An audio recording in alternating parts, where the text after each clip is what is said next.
Well, it's Steve White, Steve Arts 89. Well, there's been a lot of controversy surrounding James Cameron lately. A while ago, there were 4K releases of True Lies, Aliens, Terminator. It's just some of his films. I can't remember which ones exactly. And people weren't happy with the transfers. And there was a lot of chatter about it at the time. I didn't buy any of them, and I don't think I had any of the Blu-rays before that of the films. I had all the DVDs of his films, and I didn't sort of update them to Blu-ray, so I wasn't quite sure if people were just, creating videos, creating content and just making up dramas that weren't there, or if he actually had done something. And he recently came out and was interviewed, and when asked about this, he was very aggressive. He sensed the question someone wanted to ask, and he's like, really? And he basically said, if you're analysing grain structure, you really need to get out of your parents' basement and meet a girl, basically, which is a really insulting way of characterising anyone who, is interested in or knowledgeable of or opinionated about film production or preservation, is basically a loser who needs to basically get laid. An incel, basically. That's pretty offensive. So I can understand why a lot of people just jumped on that and are now carrying on. And it's incredibly James Cameron of him to say that, because he's known, he's a great artist, and he has no patience for BS, which means he gets a lot done and does some great films, but he also is just an asshole. But I've known about that. I don't know how that hair just got in my mouth. We've known that forever about him. It's not a secret in Hollywood that the guy's an asshole, but he still is a great artist, and people just put up with it because he does. He's got some of the biggest films ever done in Hollywood, Titanic, Avatar. So you just he gets away with it. But this just seemed really just tone deaf, because myself, I care about films, and I have noticed some things that I wanted to comment on, and I didn't really have an opportunity to until now, but high-definition transfers of original film are very problematic. There's a lot of people who will tell you that they could see the grain, and if they can't see the grain now, then something's missing, and their experience of the film and the film itself is ruined. And the reality is, and I know this from having watched films for decades, back in the day, film projection wasn't so good that you could see the film that sharp, that you could see the grain. It wasn't something we were aware of. It's something that we've become aware of now that we've had high-definition transfers of films that we can watch on high-definition screens, which show you every single freckle and pore and dot and grain on the screen that we never would have seen before. And now people think they saw that. They didn't. And it's really unfair on the filmmakers and artists now to have their work done that was made to be projected with an imperfection, basically, to not be so sharp that you would see the grain in the wood on the set that's supposed to be a spaceship, or the pores on the makeup of the female star. They're things that we just weren't supposed to see. You weren't supposed to see the wires, and you couldn't see the wires when it was projected in the cinema, and they knew that. That's how they filmed it. They didn't think that one day it's going to be scanned without any of the elements that come from the film being projected, and it's going to be put onto, recorded in ones and zeros and put onto a screen that's so sharp that you can see every single little, pixel. And I think it's really unfair. One good example is Star Trek Next Generation, the remastered version of that. It's so good that you can literally see the grain in the wood under the paint of the sets that are supposed to be spaceships, and that ruins it for some people.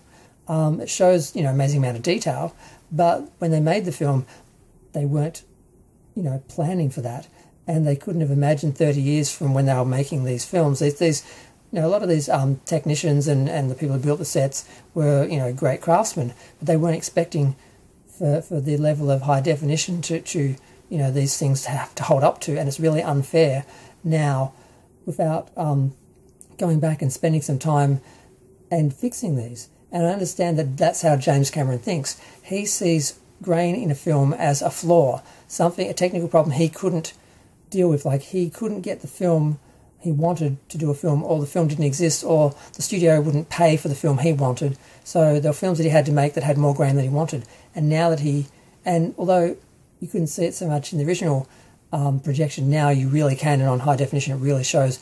And he wants to eliminate, he wants to erase it literally, and use AI and technology to actually minimize that. And understand why he wants to do that, because he sees it as a flaw, he sees it as fixing a problem. It's not how he wants his films to be seen. I respect that, but at the same time, there are people who that's the version they're used to and that they want. Although they are imagining that they saw it in a different way than they did, they still, saw something that was maybe, imperfect. But so you've got to have a compromise where you've got to do a really good scan of the film and have that available to people so they can see the original.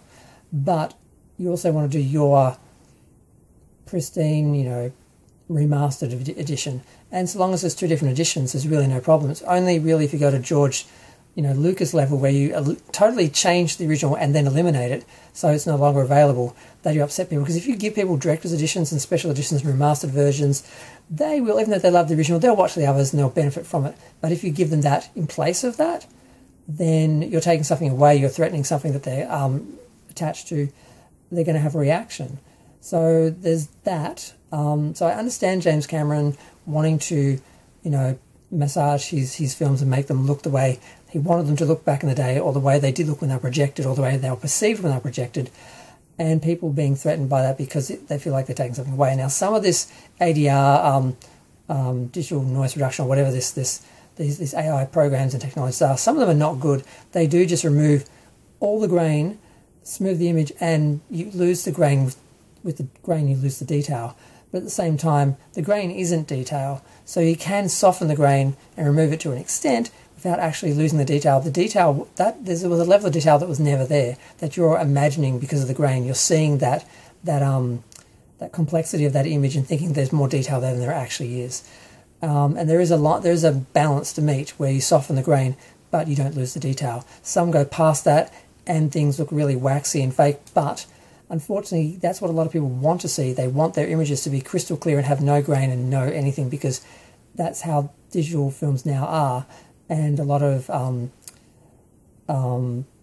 just people taking pictures and videos themselves use filters and so forth to perfect things. And that's some people's idea of perfection: no grain, no marks, no spots, all this sort of smooth, fake, photoshopped, filtered sort of world that people live in.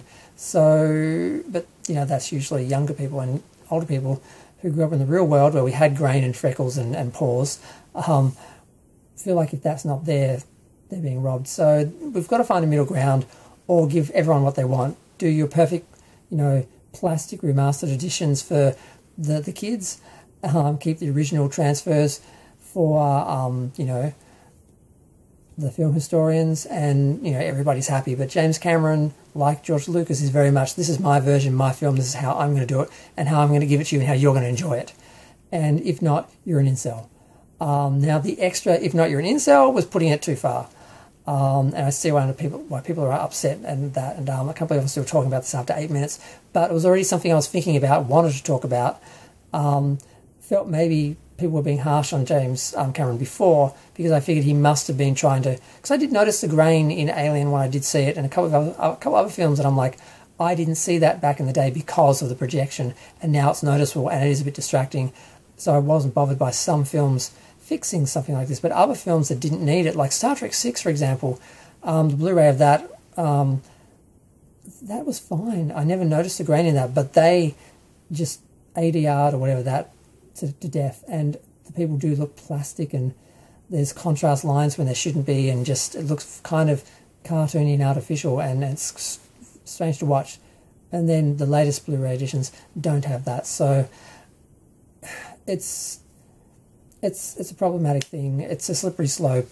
It's you're not going to make everyone happy unless you do multiple editions, or find some middle ground. But insulting people for being aware of this and for caring about film preservation, because it's like you do want quality versions of the original films kept so they can be projected, but watching those films on a high definition TV is not going to be the same as seeing them projected. So it's just it's a little bit of a little bit of a losing battle, no matter what. I mean, but I think I'm done. I just wanted to talk about it for a minute because I found it interesting, and I was a little bit annoyed by James Cameron for being so belligerent, because he could have been a bit more generous about it and said, I respect film preservation, but this is how I want the film to be seen, due to, you know, projection and all that.